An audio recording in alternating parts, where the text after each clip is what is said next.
So we're going to start now in Lesson 3 using concise language. As a reminder, in Lesson 1, we did some planning around our audience, our purpose, and a main point. And in Lesson 2, we thought about some of the mechanics around our email. So the tone as well as subject lines and some other tone issues like attachments and closings, salutations, and conclusions. And here in Lesson 3, we're going to talk about language and how you can make sure that your language isn't wordy, but instead is concise and clear. So the first strategy is to make sure you use one word for a one-word idea.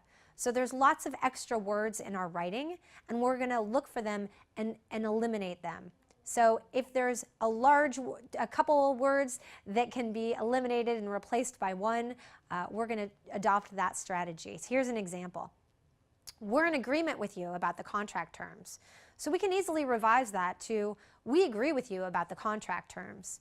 And maybe an original would be, she solved the problem in a clever way, and revised, she solved the problem cleverly, or she cleverly solved the problem. So all of this is designed to help us keep our emails as short and succinct as possible.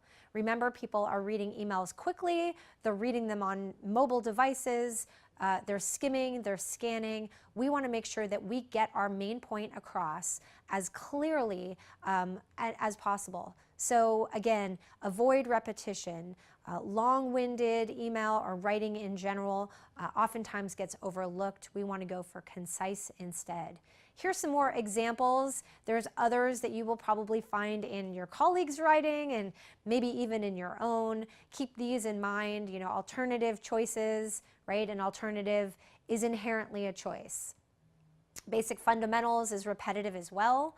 A serious crisis, right? A crisis by its very nature is already serious, and so on. So this exercise is in the book, which, by the way, lives in the Academy and can be downloaded. There are more exercises and activities that you can work through, including this one, where you can take the activities and then take this list of words and replace them with other simple words, avoiding repetition.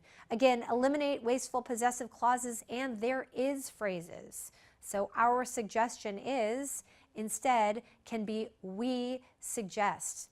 Okay? So their assumption is that the company should always come first.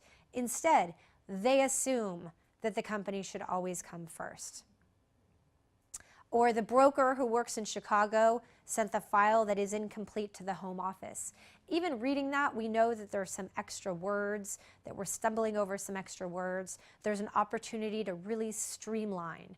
And this is what we do in business, right? We're always streamlining our projects, our budgets, our work processes. So the same thing applies on a sentence level to our writing. Look for ways to reduce and to use less resource, which are, in this case, are words. So the Chicago broker sent the incomplete file to the home office, right? Instead of, there is a new package on your desk, a new package is on your desk, right? Has a lot more energy, life, and fewer words. There may be several applicants who have the necessary background for this position.